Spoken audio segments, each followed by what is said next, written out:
So what? Because as not being at Wingfest, I had real FOMO on Labor Day weekend, and it was hard as someone who wasn't there to see if there really was this invasion of ranch, if they really had an effect. So was Hidden Valley, because it looked like it was the ranch of all ranch, Hidden Valley Ranch was supposed to be there. Were they there? Did they have an effect? Was it there in the what was Ranch's real impact on Wingfest big from ranch. what you saw? It was like the big company moving in. Yeah. As a guy who's cheering for the Ranch underdog, like now that you mention it, like I don't think I actually saw any of their stands, or where the heck were they? Like I don't like, it was such a big deal before you got there, and there was like a banner before you walked into the ballpark stadium saying, "Hey, we got Ranch here." But I mean, I was at Wingfest for my fiance competing in Miss Chicken Wing, which we have to talk about. Whoa, I have so many questions. Yeah, we have to talk about this. But keep going on the ranch. So I was at Wingfest on Saturday and Sunday, probably longer than any eater that was there. And as a matter of fact, Saturday night, me and Badlands recorded a podcast with one of my wrestling fans. So I was at Wingfest for a very long time, and I don't remember seeing any ranch or any condiment stand offering ranch. So like, I don't know what the heck they were doing there. Maybe they got ran out of town. Who knows? This is like the Popeye's chicken sandwich to me. Like, yeah, it seems like a work. I've been hearing about it, but I haven't seen it. Right. I haven't. Yeah. We got a Popeyes here, and I drove past the other day. They're not slammed to the doors. Like, right. Is this all hoopla? Like, who knows? And that is part of the fun, which is of competitive eating and kind of food things in general. Is like, it's all pretty silly. So Ranch is invading, which I don't really know why they would put a big sign in the front because no one was excited about it. But I feel like it might be a work, but whatever. So, but was Ranch involved in the eating contests? No, there was no Ranch. Ranch. They didn't cover the Buffalo Bowl and win Ranch or something. And that's the thing too for people to realize is Wingfest. So taking a step back. Sorry, I got too deep. No. Taking a step back, like Wingfest is the eating contest that goes on. Both eating contests that go on are definitely main events of each day. Mm-hmm. But at the same time, there's all these other crazy things that go on, which I think is what makes Wingfest great. Like the Dipping Wars of 2019. Well, don't even. I will hashtag that for 2 other people to follow, I promise. But one of the other things, like you mentioned with was Ranch as part of the contest. One of the things they do bobbing for wings in a kiddie pool of blue cheese, not of ranch. So we didn't have bobbing for wings and ranch this year. And they do different cook-offs and so on. And another thing that they do is Miss Buffalo Wing, which Ronnie, maybe we should have had Ashley on instead. Yeah, she's down to chit chat. I saw on Instagram, because I remember it being a thing when we had gone. I remember it being a thing, but we didn't have any real connection to it, so I never really got too into it. But I pulled up the website here, and it doesn't really say what makes Miss Buffalo Wing, but it basically says that contestants are asked to wear a nice summer dress or a skirt and a top of their choice in good taste. Dress should be not too short or revealing, so it's a tasteful thing. Now this is Buffalo. Tasteful. Yeah. The participants will walk the stage, give a 30 to 60 second answer to the question. Tell us something about yourself. Keep it informative and entertaining. Be prepared to answer a few fun questions provided by the judges. The judging is based on personality, stage presence, and the ability to speak in front of people. Now, Ronnie, give us the background here, because how did Ashley get roped into this? Was this something that she wanted to do? Did someone push her into this? What was the background here? So lucky for me, she's pretty much down to go to all my silly things. She'll go to wrestling shows, she'll go to eating contests and stuff like that. So anytime we're doing something, she kind of looks up in the local area, what there is to do, what this contest is about, all sorts of things. And she's dancing next to me. She's always on. This is what a Miss Buffalo Wing does. She's always ready to perform.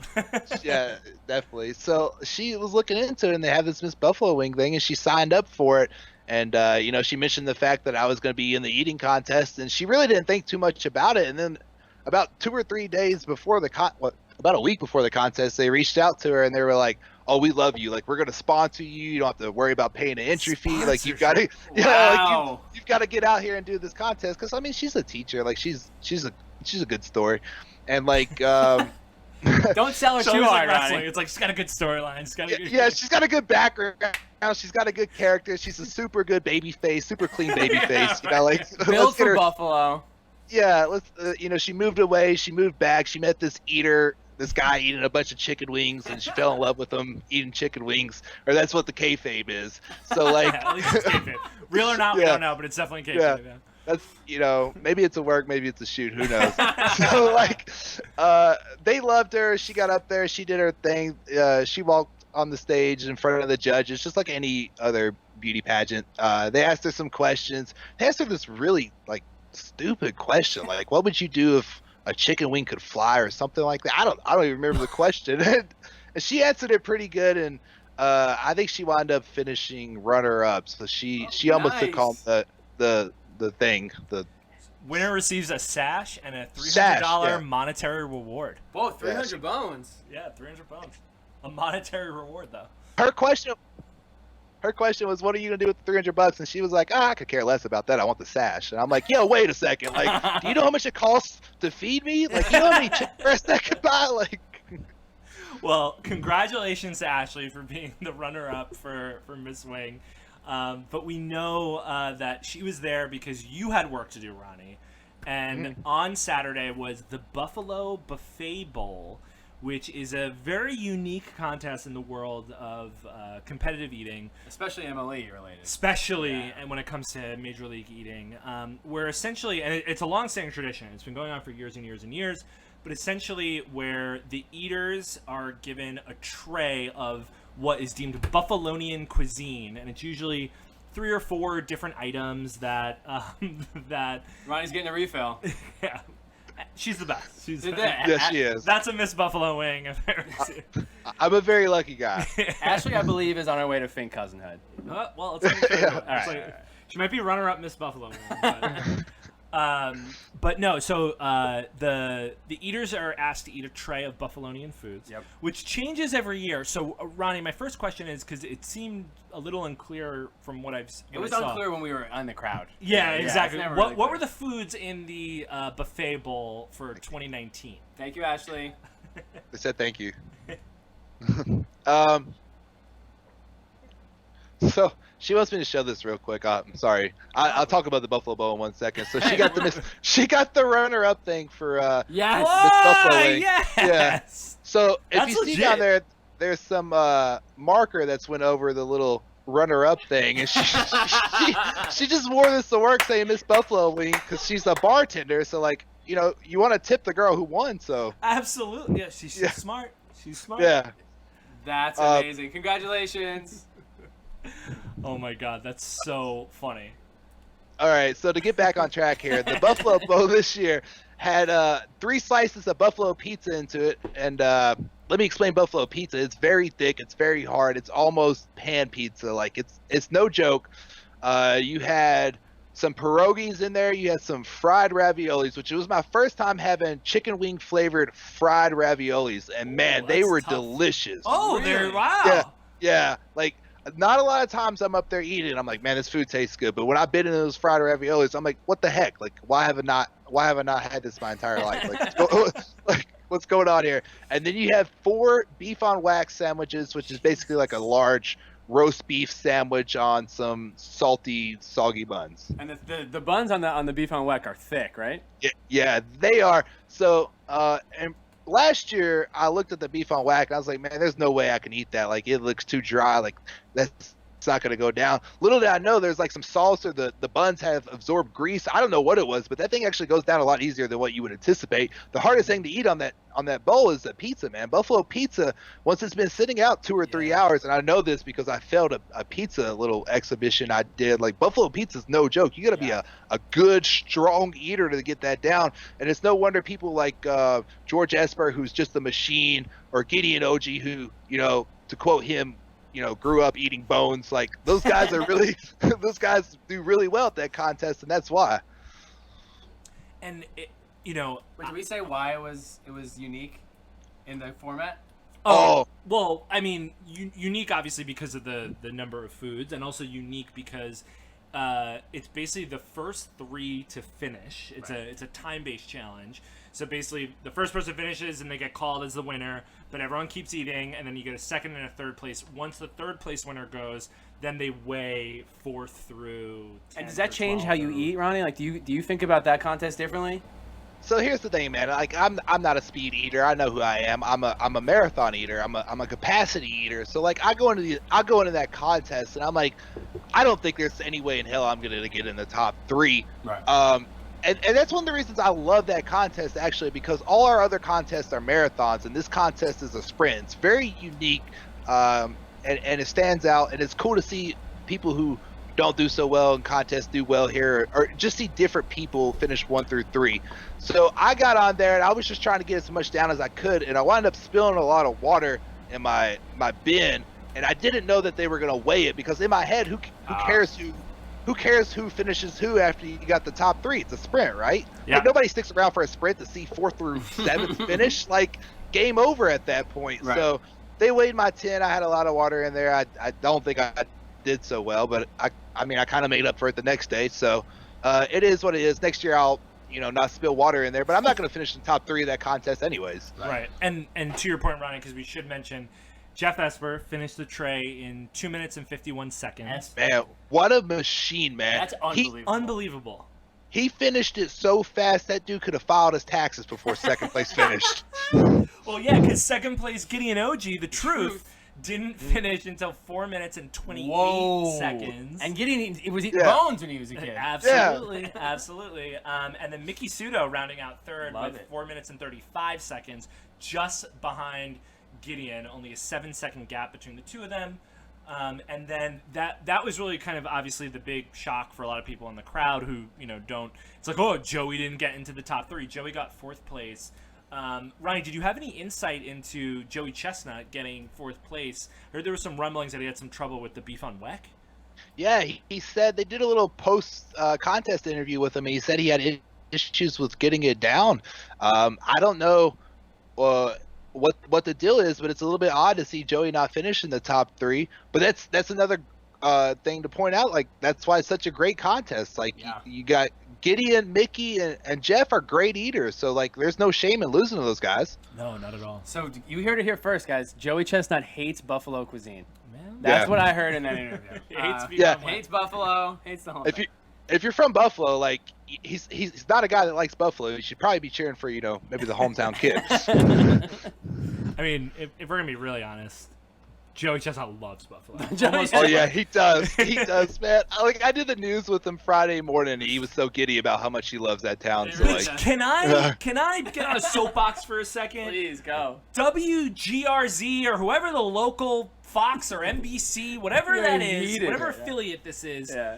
Post the full morning segment of Ronnie and Joey. Is that so much to ask? What happened? Tell the people, Mike. They posted like a 30-second clip that literally it showed like the in-studio person being like, Joey Chestnut was in Buffalo, New York for a thing. Let's see. And it literally, like, while he's talking, it's silent, and you see Ronnie and Joey like kind of talking, and then it cuts to Joey, and Joey's just like, I love Buffalo. It cuts back. It's like, yeah, we'll see how he does this weekend. It's like, why even show it? Like, post the in-studio segment. You had 2 of the greatest competitive eaters in the world, and you're not going to post the segment WGRZ, what it is.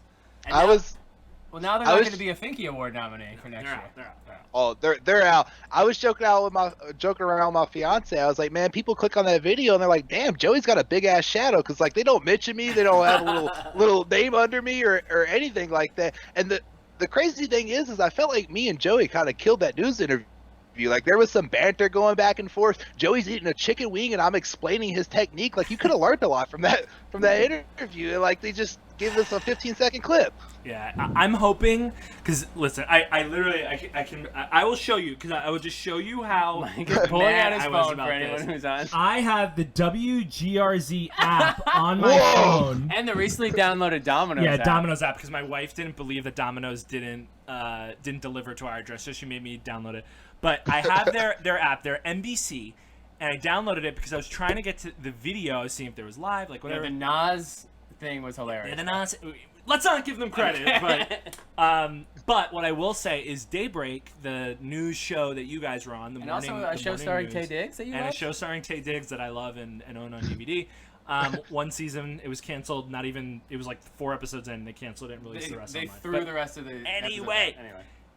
I downloaded the app. I looked at, if you look at the Daybreak videos, they're very behind in posting the Daybreak segments. Irony. And what was actually posted was another news program covering the fact that Ronnie and Joey were on Daybreak. Like it was like Was an it like exception. Was it called like Nighttime? Like, Yeah, this is right, what happened yeah. today on Daybreak. So I'm hoping yeah. that what they posted was just them, whatever news team, whatever division is part of that news, are more on top of their shit. So they posted like the 30-second head nod they gave to you guys, because the Daybreak team is like sleeping, so they have to wake up so early, so they're really tired that they haven't gotten to posting your thing yet. That's all I'm saying. This went on. I'd love to see it, because but I'm gonna check while we're on. I here. thought you were great, Ronnie, on the other local show that we saw you when you were breaking down the Spectrum. forum. Spectrum News did a great segment. The voiceover was hilarious. Yeah.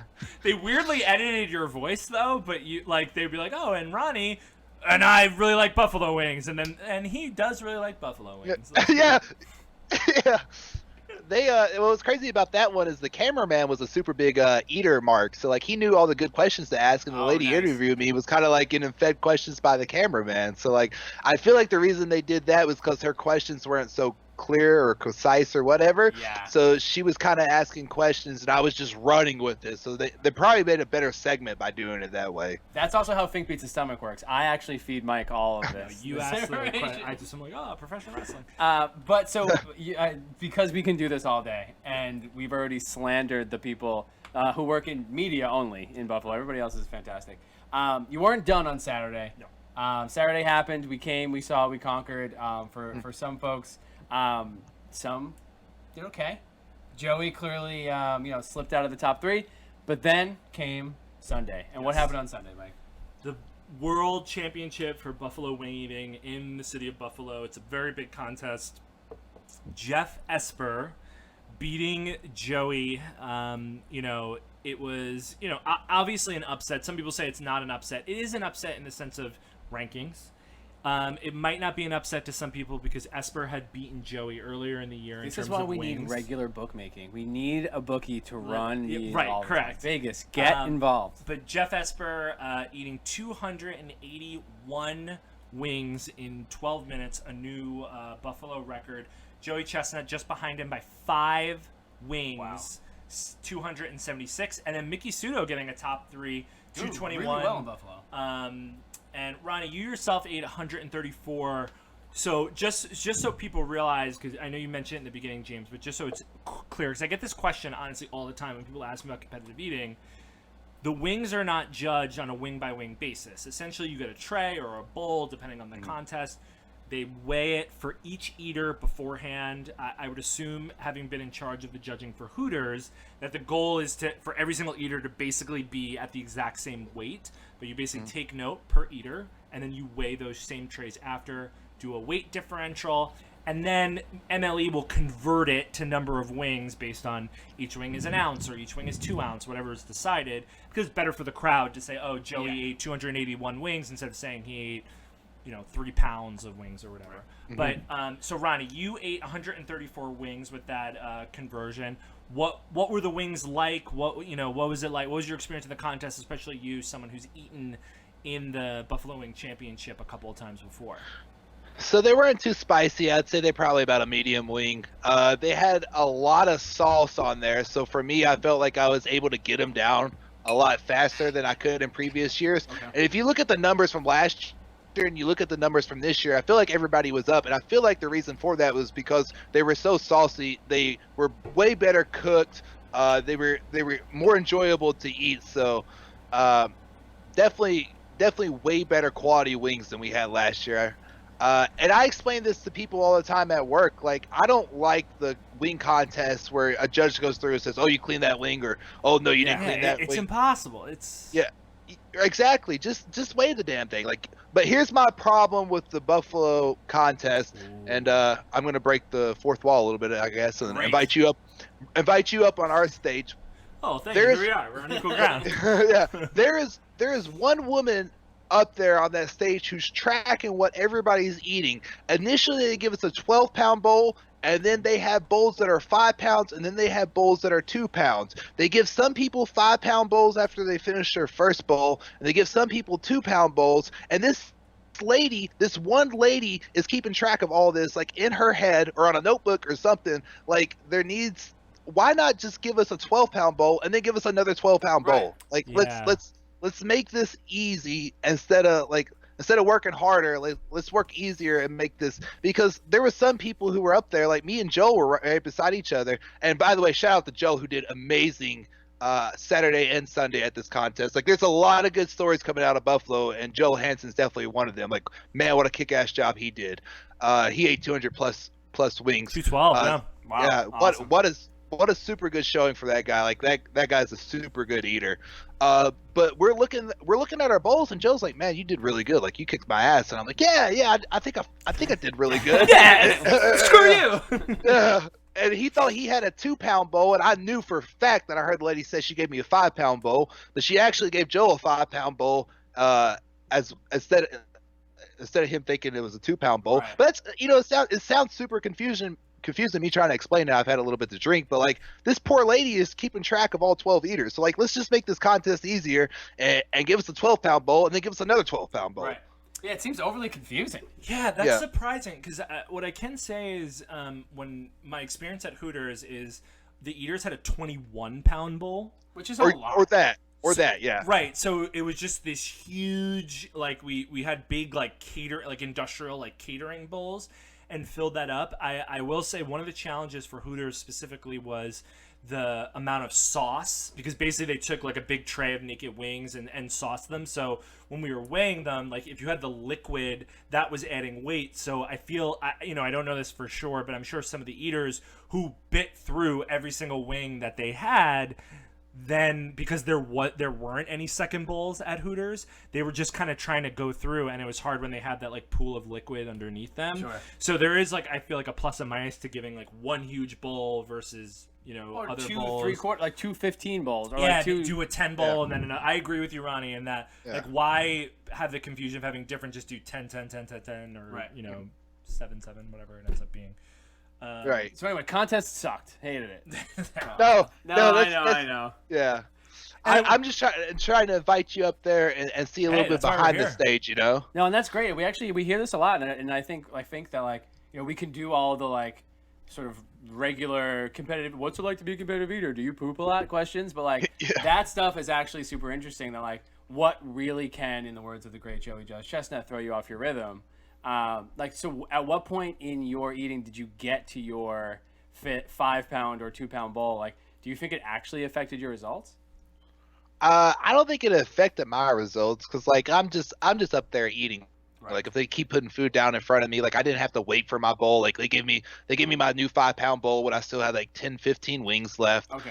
I will say this about the wing eating contest. Now that you bring up the sauce, like, if you want a true, honest wing contest, let's get rid of the sauce, because I didn't realize this until I was up there eating. But if you look left and you look right, like, oh man, I feel like people are gonna get mad at me, but fuck it, I'm in the South, like, what do I give a fuck? Like, there's people who are dipping like their whole motherfucking arm in the sauce, and they're getting sauce all over their arm, so they get weight taken off, and like, the motherfuckers ain't eating that shit. Like, let's get rid of the sauce, and like, let's get some rubs up there. Like, if you want a true, honest wing contest, get rid of the sauce and give us the same damn pound bowls. Now that's a man from the South looking for a rub, and not like you're just like, no, put like a nice spicy dry rub on there. I'm not trying to get involved. And honestly, the sauce helps me because I'm a slow eater. Like, that liquid sauce helps me swallow a lot faster than what I normally would. So I'm not even saying that to try and help myself out any. I'm just saying, as a guy who is a fan of the sport and participates in this sport, like, if you want a true, honest to God winner up there, then get rid of the liquids, because it's impossible to weigh that. Like, I could go swimming in those liquids and I'm going to, eat 20 wings just because I dipped my whole damn arm in it. Right. No, it's true. I feel like, as I've seen more and more contests, whether it be, behind the table or in front of the table, I'm sure as a real professional eater, if this is something that you're spending your time focusing on, training, traveling to, and so on, it's almost like the SATs where it's not about the content, it's more about how to take the test. And Yeah, if, yeah. you know what I You're mean? so Like, right there, so yeah. if it's just like, oh, I know that it's harder to judge it this way, or Corn if it's is gonna a perfect be example weight, of this as well. Yeah, corn. This comes up for corn a lot. I wouldn't. I'm surprised. Honestly, I wouldn't have thought it would come up for wings, but it makes sense.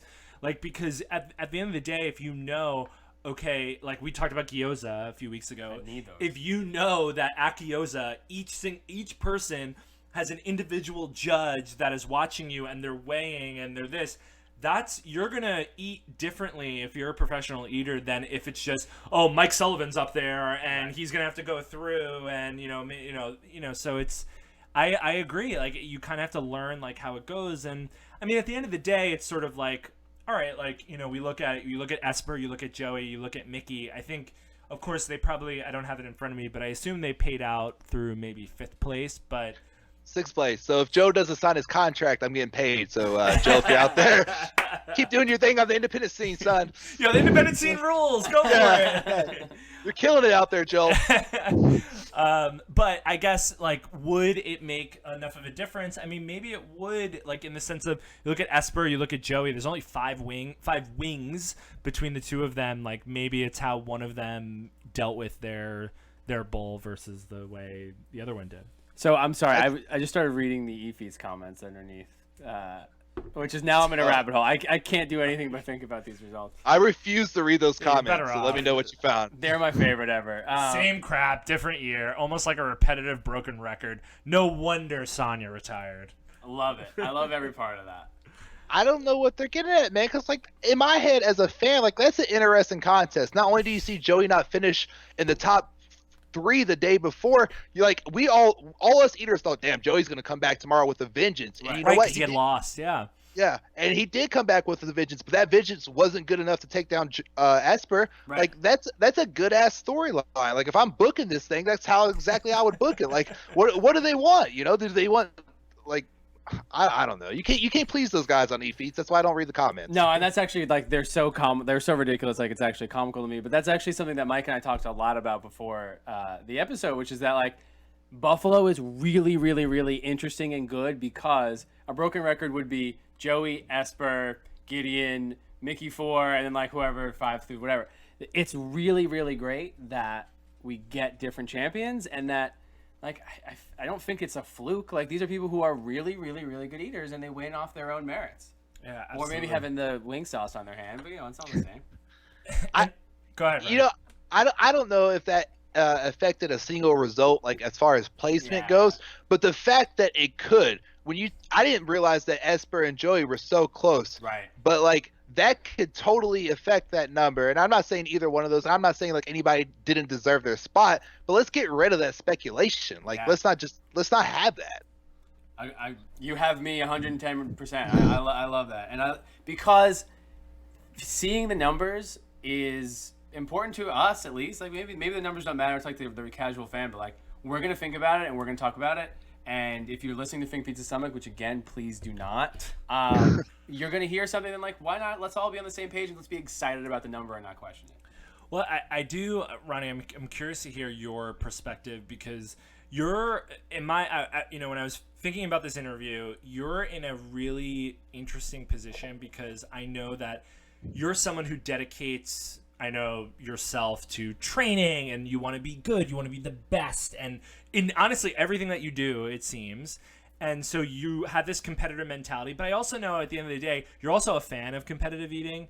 So I'm curious to hear your perspective on the Joey Esper rivalry, so to speak, because now with Carmen retiring, with Stoney kind of taking a back seat, Esper is now the number 2 ranked eater in the world. Joey's number 1. And if we look at a long term, like, I appreciated that OJ on eFeeds pointed out the fact that Esper now has more wins than Joey for the calendar year of 2019. If you look at their head-to-head, though, they are tied 5-5.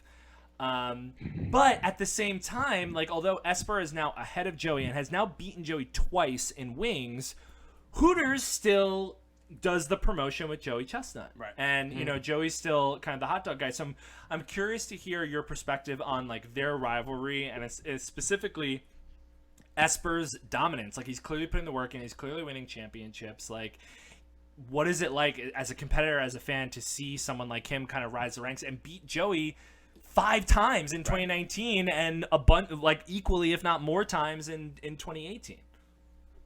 Like, first of all, Esper is really, really fucking good at this. Like, let's be real. Like, he is a monster. So if you're a coworker of mine or you're a close personal friend of mine, you would think I was the biggest Jeffrey Esper fan in the world, because all the time people come up to me and they're like, "Oh, Joey Chestnut, he's untouchable. He's the man. You know, he's been winning 11 years." And I'm like, well, actually, did you know that there's a guy named Jeffrey Esper who's the second-ranked eater in the world, who they're tied. They're 8-8 when it comes to head-to-head contests. And that's the last stat I heard. I probably heard it from your podcast, but I tell people that they're 8-8 all the time. And the only difference is that Joey is untouchable at hot dogs. He's a god at hot dogs. Right. But in everything else, he's immortal. And not only is he immortal, like, Esper may be better than him in everything else. Like, if you threw everything else over here and you threw hot dogs over here, Esper may have his number over here.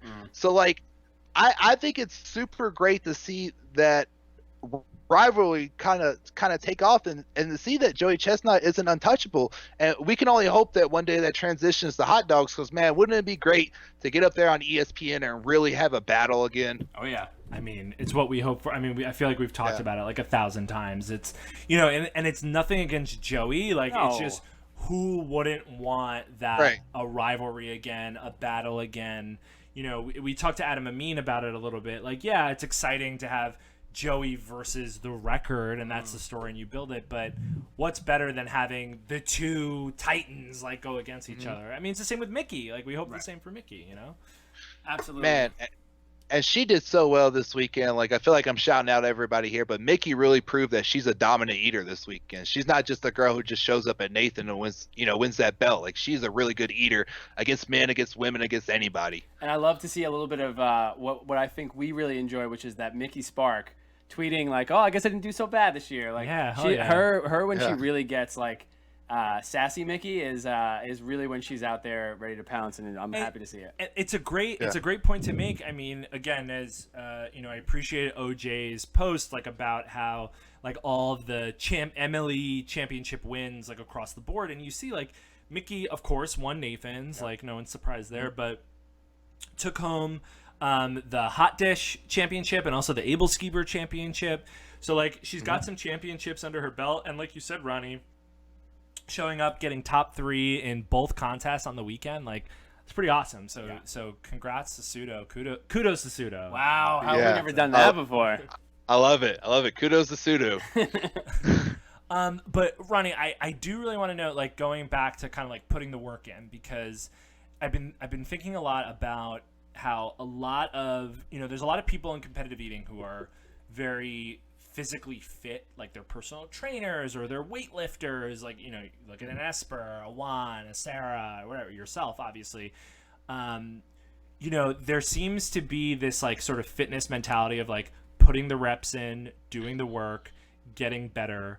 But where do you feel that like ceiling is in terms of competitive eating? Like, how, I don't know if it's a percentage or however you want to put it, but how much of it is innate ability, like just genetics of how physically you are, and how much of that is, you know, just putting the work in and getting good and just doing it over and over and over again?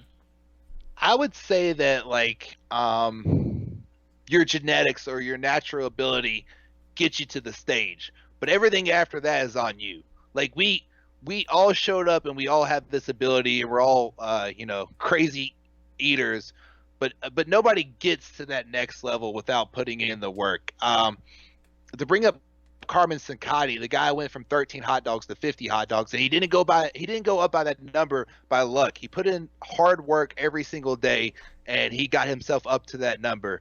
Darren Breeden, like, I know that guy trains all the freaking time. Oh, yeah. Nick Rury, that guy trains all the freaking time. Like, you don't get up to those top 10 numbers without working your butt off. And that's probably one of the reasons why you see a lot of personal trainers or guys from fitness or like myself, I get it from the Army. Like I get all my discipline from the Army or my motivation. Like to me, training for competitive eating is just like getting up and doing PT every morning. Like, man, it sucks, but you know what? When I finish, I'm like, hey, what? Hell yeah, I did it. Right. You know, so like this, it takes a very motivated, dedicated person to be good at this. And that's one thing I try to tell people who ask me about it. Like, we're not buffet warriors. We're not guys that just, you know, show up and eat a lot because we're overweight or something. Like, we're all athletes and we're all up there training. Like, there's nobody up there who's not working their ass off not to be up there.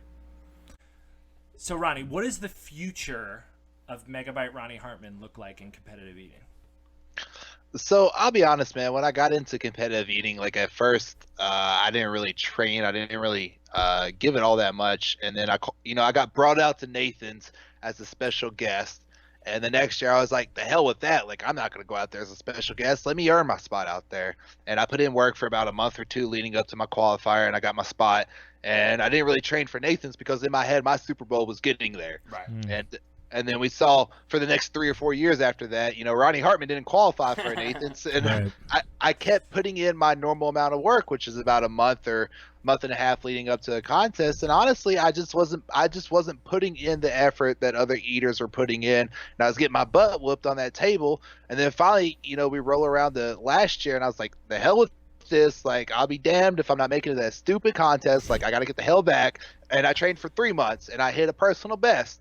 And then we roll around to this year, and I trained for about 3 months rolling into Cincinnati, and I hit another personal best, and I kind of let off the gas a little bit going into Nathan's. And then, like, after this year at Nathan's, I was like, you know what? I get to this damn contest every year, and I'm like, man, I should have trained harder. I should have put in more effort. I should have did more work, and I should have did better at this contest. So this year, I'm really giving this everything I have for an entire year. I want to see where I can take my body if I give this everything I got for an entire year. And I don't know if I'm going to get up on Nathan's stage and do 35 hot dogs. I don't know if I'm going to do 30 hot dogs. I don't know if I'm going to do 50 hot dogs. But whatever I got in my body, whatever I got left to give, I'm going to give it this year, and we're going to see where we're at. And if I can get up there and I could do a good number, like 40 to 45, then I'll give it another year. And who knows? Maybe one day I can challenge for that mustard belt, but we're gonna find out. No surprise that Ronnie, like, you know, you're ready to give it 110, 120, 150%. I mean, that's what we've known from you from the beginning. Lord knows Fink Pizza Summit is going to be rooting for every dog improvement. And also, it's been nice. You know, maybe your dog number was not what you wanted it to be this year. It's been nice to see you show up and put up real numbers in other contests. So this is more than just a July 4th improvement for you. But I know we're going to be psyched to see you improve on every contest. Yeah. So, Ronnie, do you have anything coming up that any contests that you have on your calendar right now that you know you'll be at? I know that it's starting to get thin on the tail end of the season. Believe it or not, I got 2 more to go, man. Because normally I'm just a competitive hot dog eater, but this year I'm actually a competitive eater. Like, I'm going to these other contests. So I'm going to pork rolls, and I'll be honest with you. Yeah, I know you guys are going to be down there at pork rolls, so we're going to party it up and have a good time. Not before I put in the work on the table. After the work, I'll be honest with you. I talked to other eaters, and pork rolls are like a hard food to get down. I talked to Badlands about it a lot. I don't think that's really my specialty. I'm gonna get up there and give it everything I got. But the one I have circled on my calendar is poutine, because I feel like poutine is a pure capacity contest. You just put it in there and you put it down. That's what I'm about. You know, put it in, put it down. So I want to see how I can stack up against legendary people like Joey Chestnut at a pure capacity contest. Because if I run it back to my rookie year, at the magnifying ice cream contest, man, I didn't finish that many pints behind Joey Chestnut. I didn't even know what the hell I was doing back then. So like now that I've been doing this for a little bit, and now that I'm really into training right now, like I am where I am at right now as an eater is way above anywhere I've ever been. And I know the wings probably didn't show that, but then again, I beat everybody right below me, so I placed where I should have placed, besides Joel, who's could be a freaking top 10 eater if he signed the contract. Please don't, because I want my money. But if he did, so we'll see. I think poutine is the one where I'm going to be able to see, like, is this work that I'm putting in doing really well? I don't have to finish in the top 3 or whatever, but am I close to Joey? You know, like am I making progress? That's the big one I have circled. So pork roll and poutine, the 2 P's of the competitive eating calendar. Two We will Ps be in a a pork pod. roll. We will be a pork roll, which So we're very excited. excited about. We will not be a poutine, which I feel like now that we've finally gone to gyoza, poutine It's next. is the next It's one next, for sure. that's on the list. And not We got to too get far back from up you to now. Winkfest. Yeah, That's well, true. I mean, we had such a fun. Yeah. The two of us specifically had such a fun time, which we've talked about at length on and off the camera. But even Kate, like Kate, who Ronnie, as you know, with your fiance, like the women in our lives are so amazing because they just put up with the stupidity and craziness of. Both for me and for Kate and Ashley, they can relate with both professional wrestling and competitive eating, even though I stay behind the ring. But even Kate was like, what a great contest Wingfest is, and it really is. And I, because we were talking about the contest in general. It is something that I'm so happy is involved in the world of competitive eating.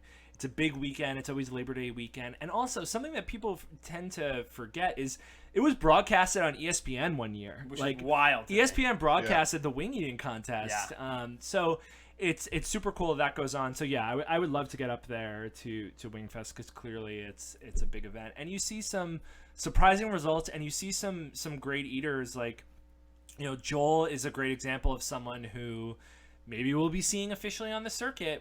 I assume we'll see him at Poutine. He's someone who's won the amateur contest before, so maybe we'll see him on the pro side this year.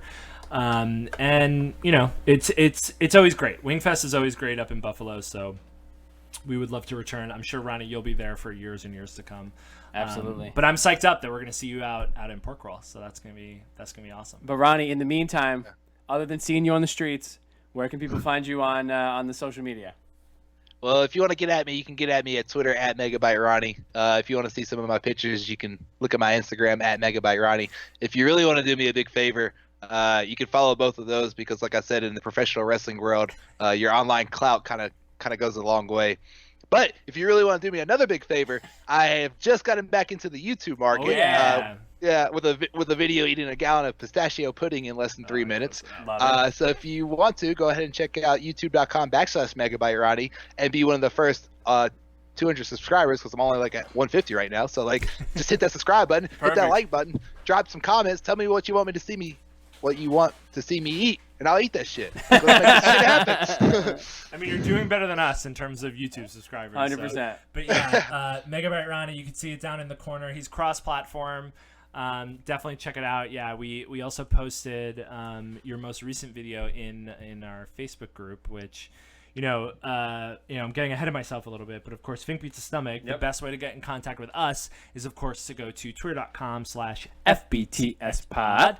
That's cross-platform on Instagram as well. But of course, if 280 characters or an Instagram DM, which I don't know how many characters are those, but if they're just not enough, then please, you can send us an email. That's an electronic snail mail. And of course, you can do that by sending it to finkbeatsthestomach@gmail.com. And as I mentioned, Ronnie Hartman's got a lot of things going on. He has some moving pictures going on. Yep, that's a vid. And also maybe some still frames. He's got his poses going on. Pics. And also, we posted to it some of his YouTube videos, maybe some of his news stories. Links. If only, James, there was one place that you can go to see. Facebook.com. Michael, I told you once, I'll tell you 1,000 times. /Fink Beats That's the so Stomach. convenient. So yeah, check us out on Facebook, especially on Facebook. We're not social media experts here, but No. let's get the conversation going. It doesn't only have to be on Eat Feeds, but hey, we'll see how it goes. 100%. In fact, bring it from Eat Feeds to Yeah, Facebook please because do, that's please not do. toxic enough as it is. Let's really amp it up on Facebook. But yeah, if you're not going to follow us on social media, which I don't blame you, but I will blame you if you don't follow Ronnie Hartman on social media. He's a great follow, cross-platform. Get this kid booked in wrestling so that Yes. he can come somewhere close to us. We were all excited to be going to your Jersey show, and then it ended up not happening. So we gotta get that going. I'd eat wings, brother. Yeah, that's fair. That's fair. You had your priorities right. It's fair. But Ronnie, thank you so much man. for taking the time to chat with us. I know we're way over from what we were planning on. This is where we got the timer. Yeah, even though we don't follow it at all. Not but, when Ronnie's on. I mean, so Ronnie, happy. we would have a 6-hour episode Yeah. if Kate didn't kick us out. But It's hot in the loft. yeah, it is also is hot and love. So Ronnie, thank you so much. We really appreciate it. Of course, you're welcome every single day, every single episode of Fink Beats the Stomach. Thanks, No, man. I'm a huge fan of the show, so I appreciate you guys having me on here, and I appreciate you guys putting some professional journalism out there for competitive eating, and you guys really do a lot for the sport. So I really appreciate being on here and appreciate you guys. We appreciate you, Ronnie. Thank you so you. much, man. Yeah, we appreciate you, and of course we appreciate all the fans, all the viewers, all the listeners, and of course we thank you guys for listening to this episode of Fink Beats the Stomach. Good night, Ronnie. Good night, Alex. Ashley. Oh, I said Alex. It's Ashley. We said it 1,000 times.